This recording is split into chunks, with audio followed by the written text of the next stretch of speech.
Olá, tudo bem? Seja bem-vindo a mais um vídeo do canal Granja Mascarenhas. Neste vídeo vou falar sobre a uniformidade do plantel, essencial para um bom desempenho produtivo. Se gostar do vídeo, não esqueça de deixar a sua curtida. Valeu? Então, vamos lá! Então, galera, a uniformidade do plantel é um dos quesitos que mais favorece o bom desempenho das galinhas criadas no sistema caipira. Como as aves de postura, elas definem o potencial que terão na produção de ovos ainda na fase de crescimento, o monitoramento desse desenvolvimento é fundamental para garantir boas aves. Uma característica importante e que pode ser observada durante o crescimento é a adaptação alimentar das aves. As galinhas poedeiras comerciais têm a capacidade de regular o consumo de ração de acordo com a necessidade do organismo delas, permitindo um desenvolvimento saudável sem desperdícios. No entanto, em alguns momentos é possível encontrar aves superalimentadas ou subnutridas, o que atrapalha o desenvolvimento reprodutivo e produtivo dos animais.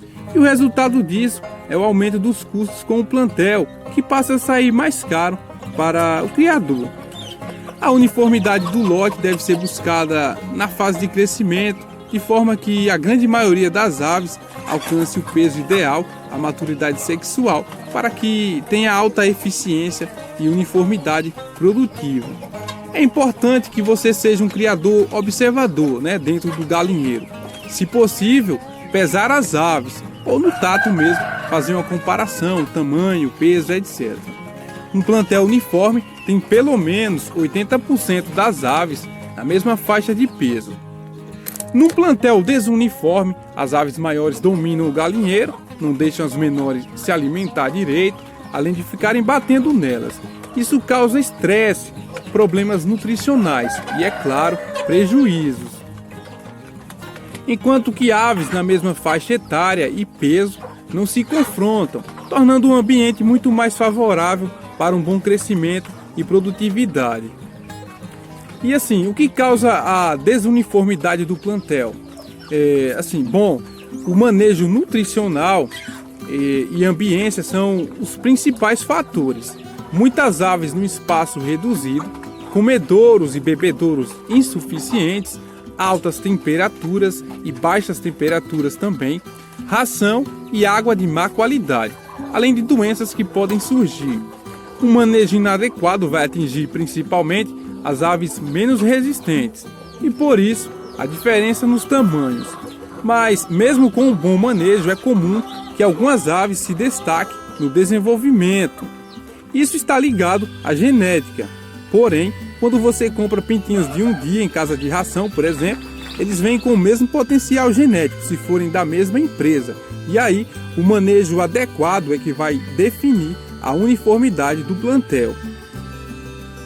É importante separar aves mais prejudicadas. As que estão abaixo do peso devem receber um manejo diferenciado, mais nutritivo. E as que estão acima do peso também devem ser separadas, recebendo aí uma alimentação menos nutritiva. É bom lembrar que não é aconselhável misturar aves de idades diferentes. Isso é comum no sistema caipira tradicional, no quintal, por exemplo, mas numa criação comercial, de jeito nenhum. As aves mais velhas elas vão dominar e as mais novas quase que nem vão se alimentar. E isso deve ser feito, a separação por idade, pelo menos até as aves chegarem à fase produtiva. As minhas carijós já estão iniciando a postura, eu já misturei elas com as galinhas mais velhas e com esses pintinhos aqui vou fazer um acompanhamento, ver quais são os machos, separar das fêmeas, porque normalmente os machos dominam o local, não importa a idade, então é bom separar por gênero também. Um deles teve a perna ferida por um gambá, este aqui, e ele terá um desenvolvimento abaixo dos demais. Alguns dias de maus tratos, enfermidade, representam semanas ou meses de atraso no desenvolvimento.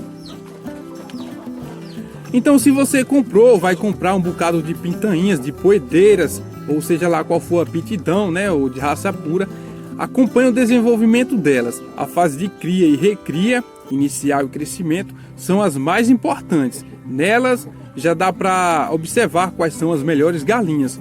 E você já pode começar a selecionar possíveis matrizes, é claro, se tiver alguma experiência. Eu, quando adquiri as Isa Browns, fiz um manejo impecável, tanto que quase todas iniciaram a postura ao mesmo tempo. E dizem que o plantel está produzindo quando 5% das aves iniciam a postura. Enfim, vou ficando por aqui. Espero que você tenha gostado do vídeo. Em breve trarei outro interessante. Um forte abraço e fique com Deus. Tchau!